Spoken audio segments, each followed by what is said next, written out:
New Level Cap podcast is a show about fun, friends, game design, and all things otherwise. Your hosts are Marco DeSantos and Brad Telton of Level 99 Games. I'm Chris Solis, your producer, and without further ado, please enjoy the show. Why hello, true believers. It is I, your host, Mechanic Critic, also known as Marco DeSantos, as I have been profoundly renamed multiple times over the course of this month, actually. I was Michael, then I was Mechanic Critic. There were so many names. With me is my amazing there was only those two names. Are you sure? Anyway, I'm Brad Telton, the founder of Level 99 Games, and your co-host for this podcast. Another week has come and gone. Another podcast is now being recorded. And we're joined today by a third wheel, Julian. Third wheel? Yes, the third wheel on the tricycle of life. Well, that's fair enough, I suppose. Okay, here's the big question, Julian. On the tricycle of life, are you one of the back wheels or the front singular wheel?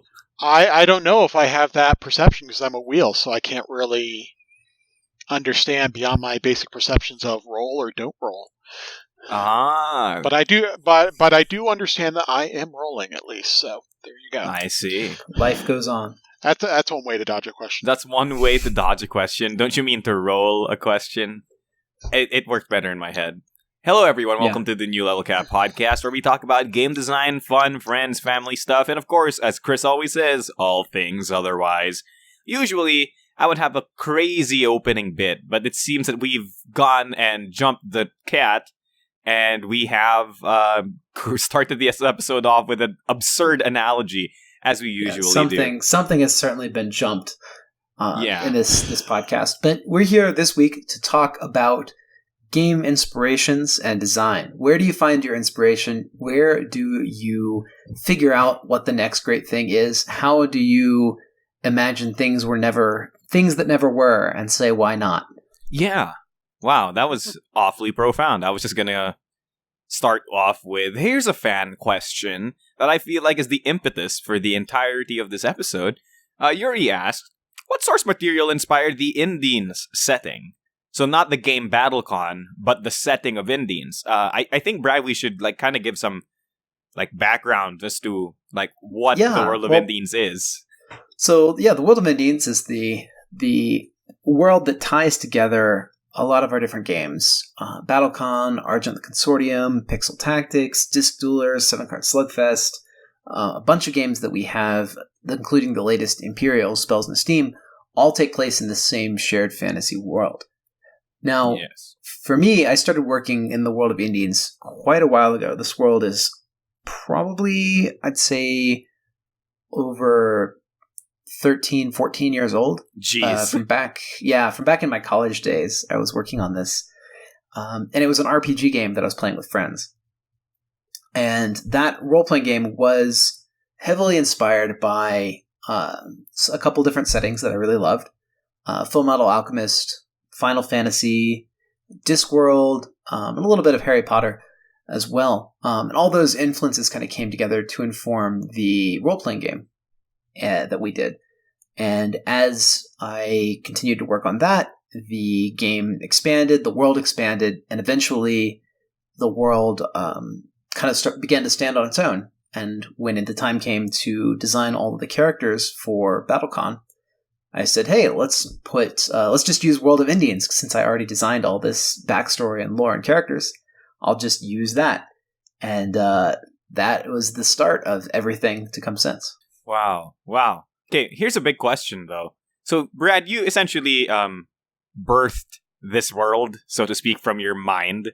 And really, what's really interesting and why we've actually brought Julian on is because Julian is currently the person working on this world, working in this world. Julian, can you just give a brief overview of what you do and how you interact with this world? I mean, I know for a fact that you're writing a lot of the plot points for BattleCon games, which are set in the World of Indines, so you technically have control over the world events. What inspiration do you draw from when you're writing? A lot of when I'm putting this together, obviously I'm kind of following Brad's lead to some extent. But when I look at it, it definitely harkens back to a lot of old JRPG kind of structures. and how a lot of kind of how I suppose video game storytelling has shaped fantasy. I saw an article the other day on that was actually really interesting, on how it's actually starting to shape the actual genre. But also, to some extent, because BattleCon is a fighting game, that also comes to mind. So sometimes I am probably more inclined than Brad might be to have the occasional hackneyed fight. Yeah, fighting game stories have a deleterious effect on your world building. Absolutely, not yours specifically, but as a general statement, trying to make your game feel like a fighting game is going to lower the quality of the storytelling. I don't know about you guys, but in our very popular and awesome game 7-card Slugfest, the story to that is top 10, way better. Da Vinci Code, blah. All of these Oliver Twist novels, blah. I had quite a revelation when I watched the complete story of Mortal Kombat, and I realized that Mortal Kombat and Seventh Cross have almost the same backstory. Uh-oh. Original story, do not steal. At least the same like premise, right? With a kind of a multiverse story premise. But I mean, when I do stuff like that, I try and do it in a kind of self-aware fashion where I'm just not trying to do it just to do it, but where it fits and where it can be, fun. Yeah, of course. Yeah. So it makes sense. It makes sense. As opposed to you go through. I'm always reminded of the I think it was a Persona Arena story where one of the characters thinks they're in a dream and so goes and beats up all the rest of the cast because they think it has no consequences. I mean, welcome to video games. Okay, so we've talked about the inspiration for the setting, for the writing. Let's talk about some inspiration for games, because this is a game design podcast. Let's talk about some of the games that we released and some of the inspirations behind them. Can I talk about one first? Probably the one that's near and dear to my heart. And people might say it's BattleCon, but really when it comes to a design perspective, I've been way more involved in the designing and the development, blah, blah, blah, of Millennium Blades. And Millennium Blades is obviously very close to my heart because it's heavily inspired by all of our favorite TCGs, stuff like Magic the Gathering, maybe Yu-Gi-Oh! And I think Brad said something along the lines of it's basically a gachapon game. It's a gacha game, right? It's the excitement of the gacha games, right? Mechanically, we like discovering wild things, right? And I wanted to capture that. When you go to the store in Millennium Blades and you buy a card, you discover something new, and it feels cool. And what kind of game can you build that gives people that rush over and over again? And that's where the CCG simulator idea was born. It's like a gacha game that doesn't eat my wallet every time I play. It's perfect. It just eats it once. Yeah, it only takes like hour, 2 hours about 2 hours as opposed to your whole life. Half your life, yeah. Well, there is something that's really enthralling about the culture around CCGs, and I think that's another big part of Millennium Blades. Because we've all been part of that, or at least most of us have been part of a regular Magic gaming group, or that circle of friends that plays Yu-Gi-Oh at lunch or whatnot. So we've all been there, and we can really resonate with the culture. And I think that part of the fantasy for Millennium Blades is that it brings that culture to life for us again, just in this small space of our table. We can remember how we felt back in those days. So there's certainly a nostalgia appeal as well. Oh yeah, for sure. I mean, that's kind of why a lot of the art is basically referential, right? Because I think Millennium Blades does bank on that nostalgia, or try to hit that nostalgia at the very least, in almost every aspect. And I really like that. I really like seeing cards that go like, I know this. I know this. Of course. Yeah, it's always great. Oh, how about Pixel Tactics, Brad? So this is a tactical card game where you summon a leader, and then you have units, and then you kind of have two armies clash against each other.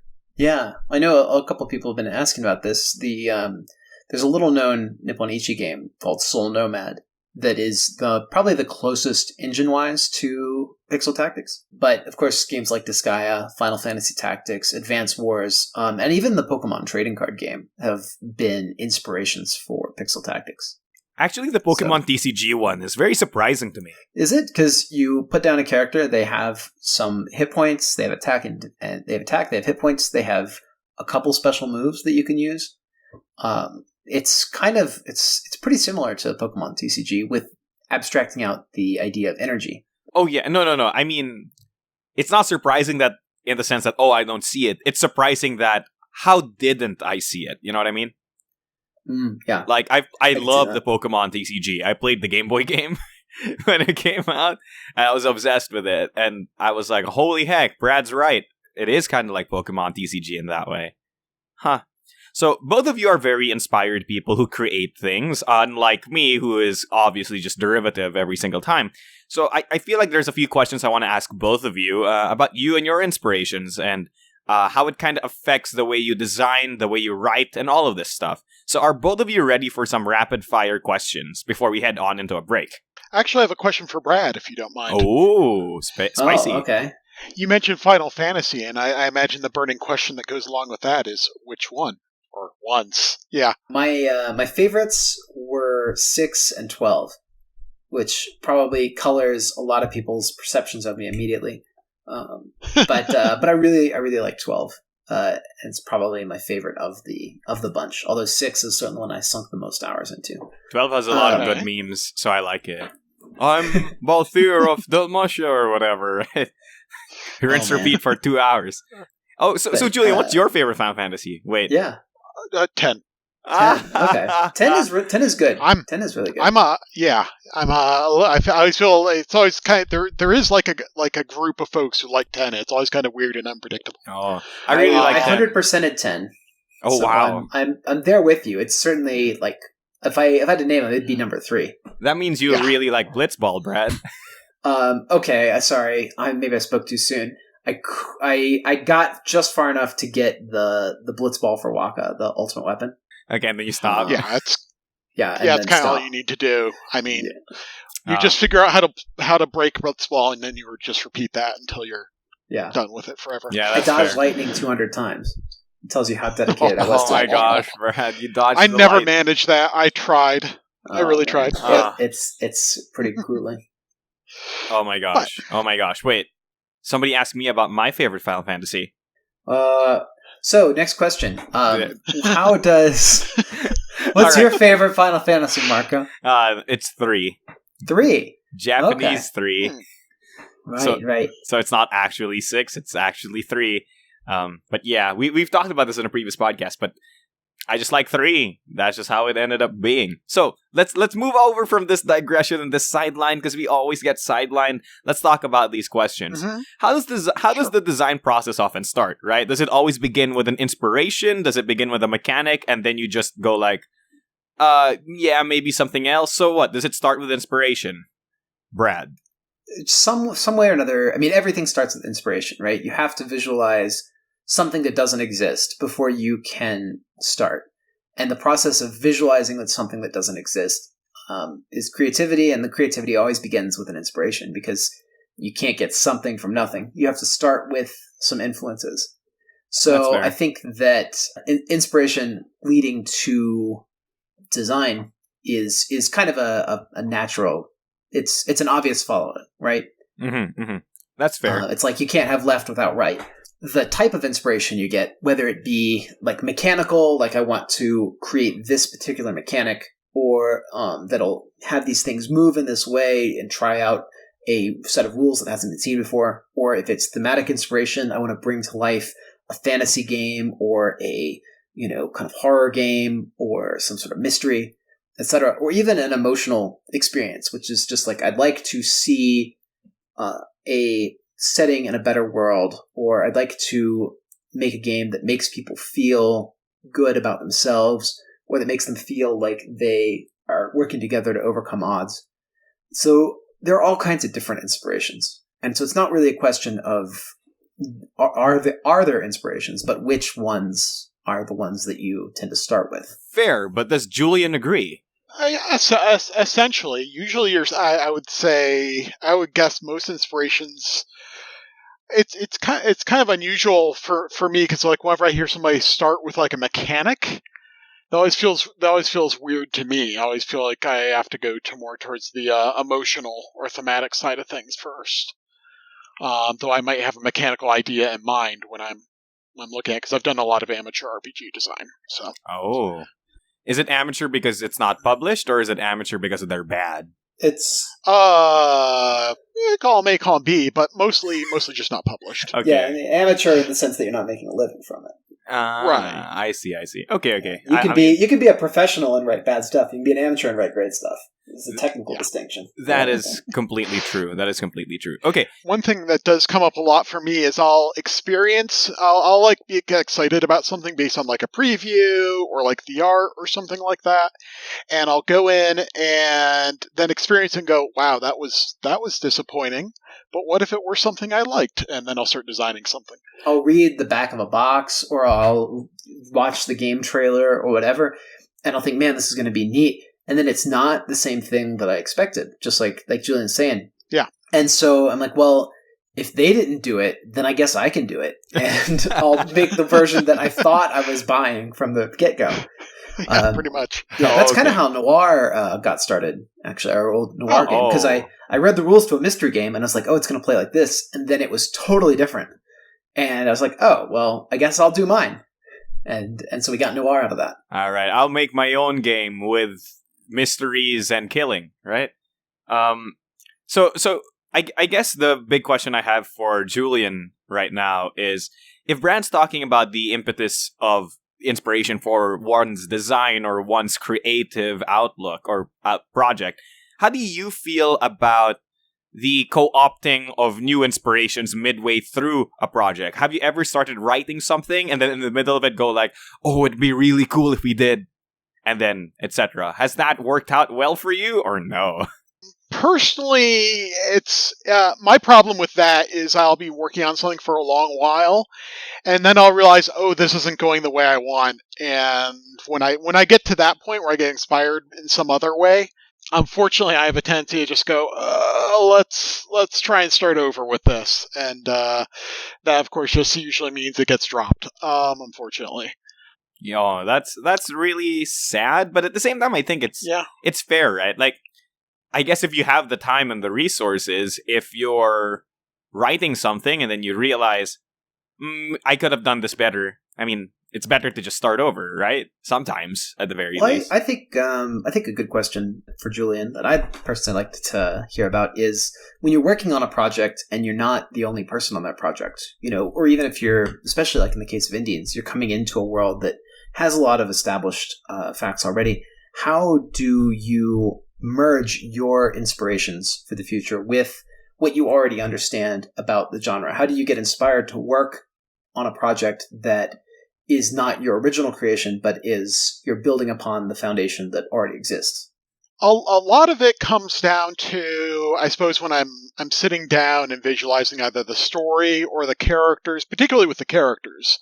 I would say a lot of it comes down to getting like the character's concept in my head, and then figuring out what they're going to do.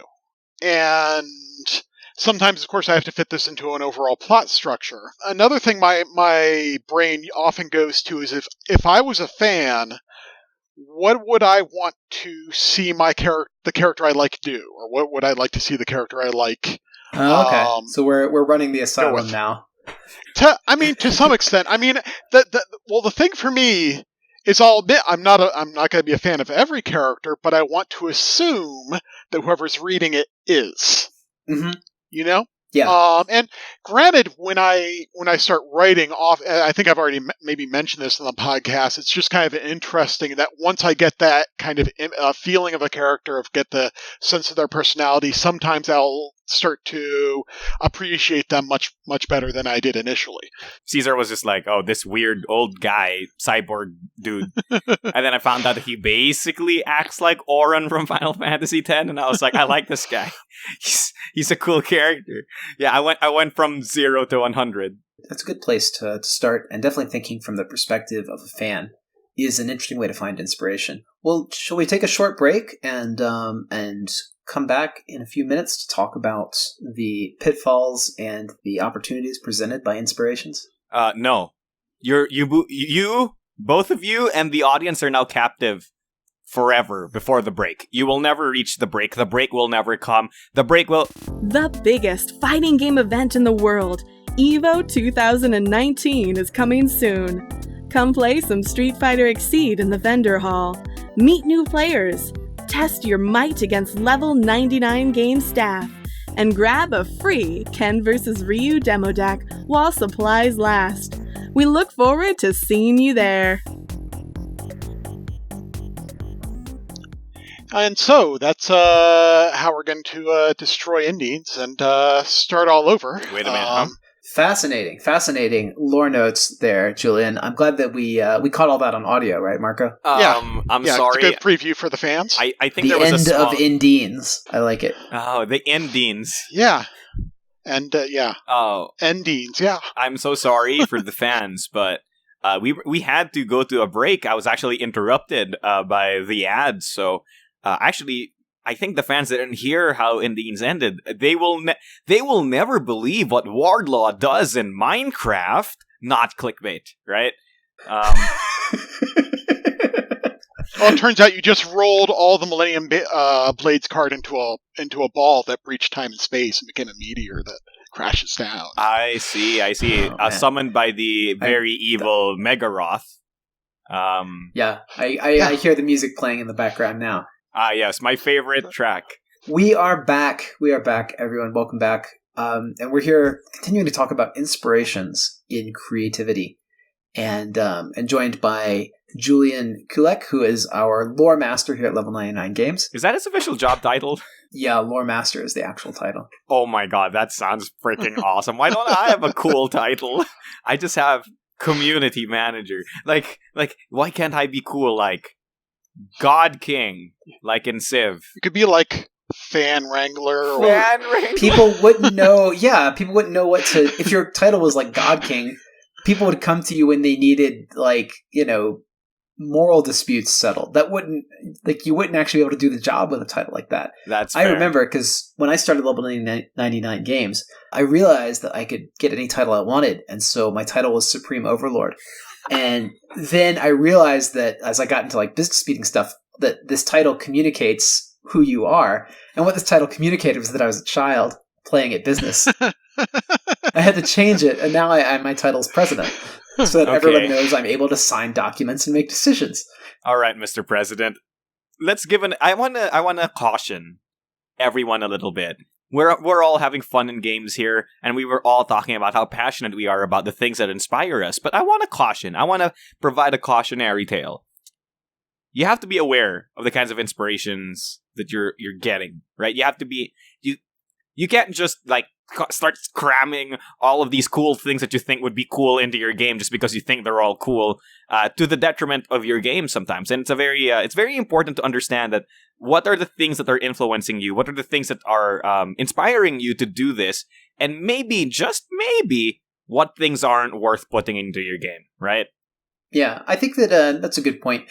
There's a lot of great inspirations out there, but they don't all work together, right? And so you have to be careful not to overdo it, not to make something too outlandish, not to make something too derivative either. So it's nice to find a good mix.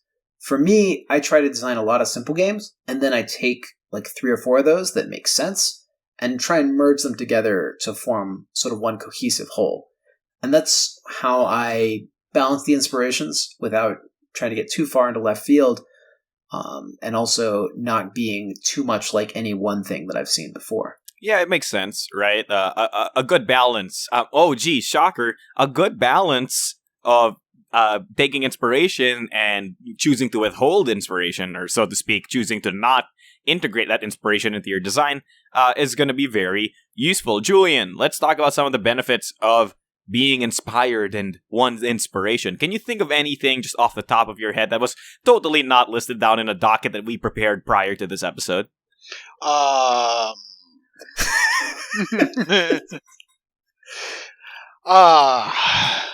You're thinking awfully hard about this. Pay no one. attention to that docket. Pay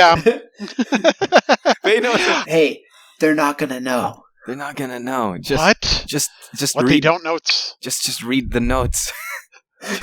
Julian, just read the notes.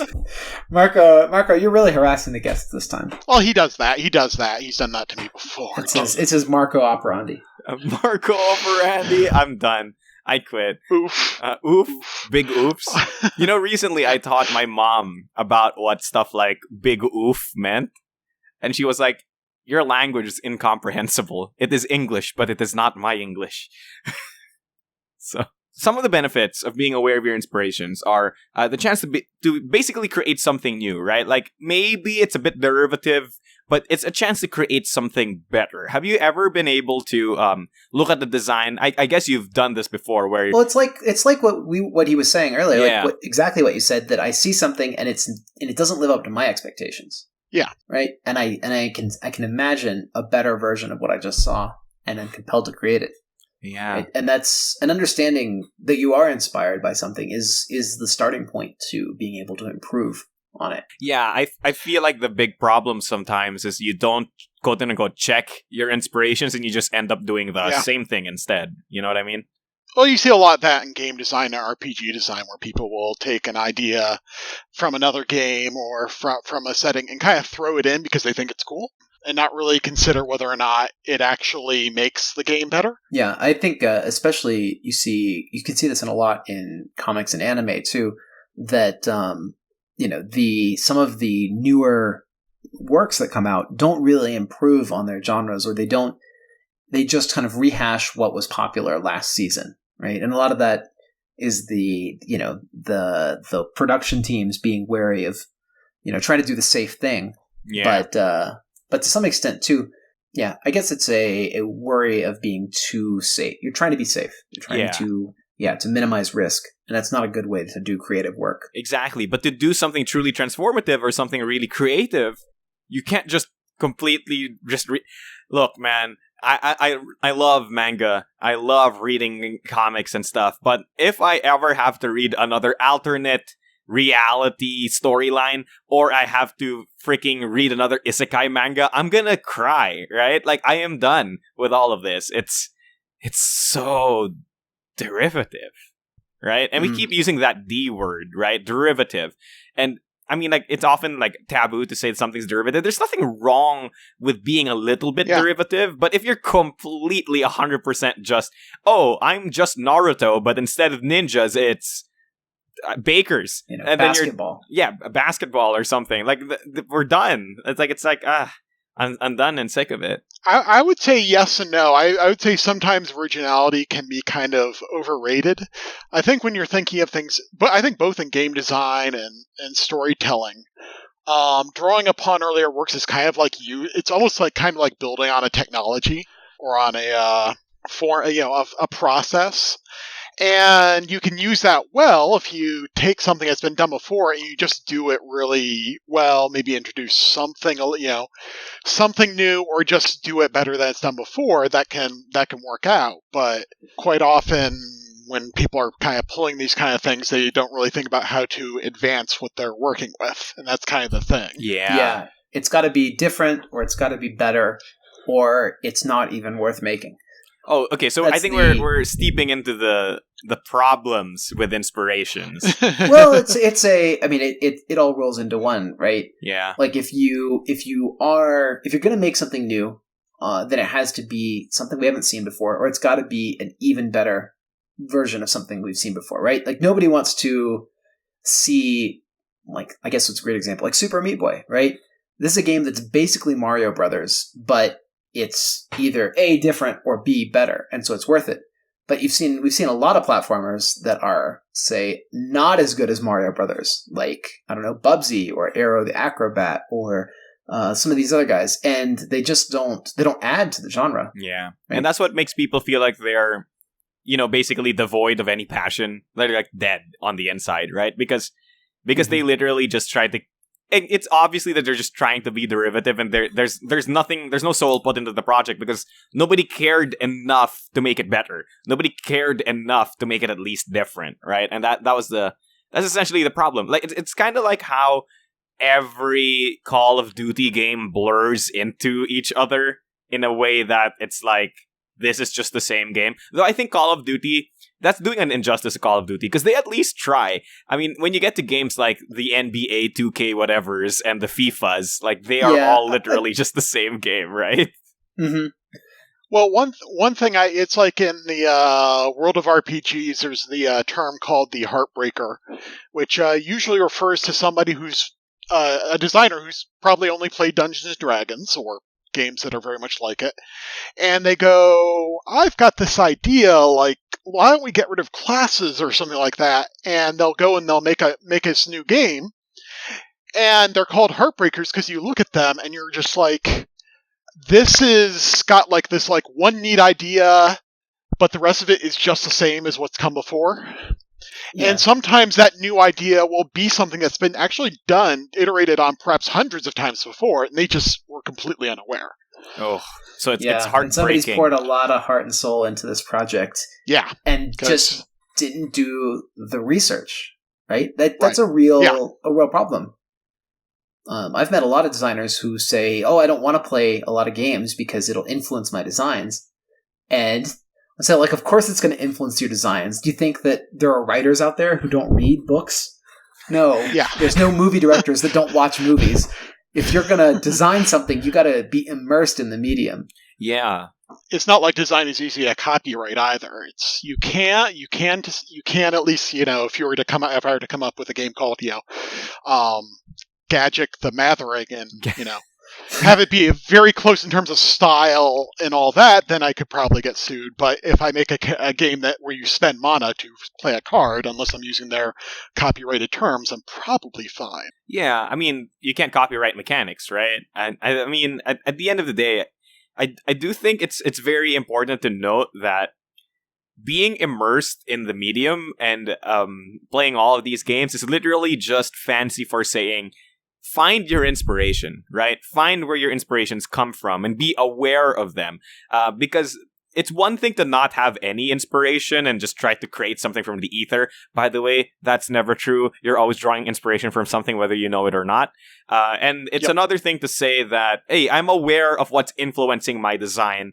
And that awareness is the tool that's very important to game design and any kind of creative output whatsoever, because by acknowledging that you know your inspirations, you can basically improve upon them, change them, or remove them as necessary. Not being aware of them is the trap, right? You can dig deeper too to find more within within the inspirations that have already inspired you. Yeah. When I'm feeling uninspired, I know what kind of things do inspire me. And so I collect them and keep them around me. I have a big stack of art books and video games, and when I'm feeling like blah for a day and I don't know what to write next or what to do next, I can go to those. I can go back to that place and remember how I felt. Oh, I have one of those, Brad. You know what it's called? What's that? The Level 99 Games Game Library. All right, so that pretty much does it. Aww. Okay, so that pretty much does it for our talk about inspiration and our talk about all of this amazing stuff when it comes to our creative output. I would like to thank our lore master general, Julian Kulik, for being on the show. But before we end the show, let's talk about some stuff that might inspire you. Because, Brad, give me the sweet 101 deets magical news about our projects. A little quick news update. I'd like to let everybody know what our projects are here at Level 99 Games. So, currently, Imperial Spells and Steam, our big railway game, is at press. Production is ongoing. We had cleaned up a few things when we received the production sample 2 weeks ago. That's now coming together. We expect that it will be finished and arrive on our shores in mid to late September, that it will ship to you, backers, in October. We have a limited number of copies that we've printed over. Those are available exclusively in our online store. If you don't pre-order a copy, you're not guaranteed a copy because this game is not going to retail. It's only available through level99games.com. So that's Imperial Spells and Steam. BattleCon Unleashed, we're successfully converting over to BattleCon 4th Edition, which has got a number of really cool aesthetic changes. Check out the BattleCon Unleashed Kickstarter project updates if you want to see previews of some of those. That game is coming together. We expect that the production of and balance of the cards is going to be finished fairly soon. We'll be putting that to press in October, probably, and shipping it to you in December with any luck. Can I plug something really quick? If you want a more interactive, update on BattleCon Unleashed stuff, I basically do a bi-weekly stream about it, and there are, so many video on demands on our official YouTube channel. So look for the official Level 99 Games YouTube channel, and you can watch some of those streams where I talk for 2.5 hours about cards. Yeah, and since we have Julian with us, I could also say that we are working very extensively on a new and improved lore book and story guide for the World of Indines. Do you want to tell us a little bit about that, Julian? Yeah, we've been going through pretty much all the existing plot lines, trying to clean them up and feature a lot of characters, a lot of surprises that probably was not obvious from previous lore, but we could add in where it fits. And we're getting some really bang up art. Some of it's been previewed already on the email list, but I continue to be kind of knocked off my feet by some of the art the folks. The artwork is really, really incredible. And we're also expanding the world with new creature designs, fleshing out magic systems, basically laying the groundwork for a much more in-depth World of Indines. Hey, Brad.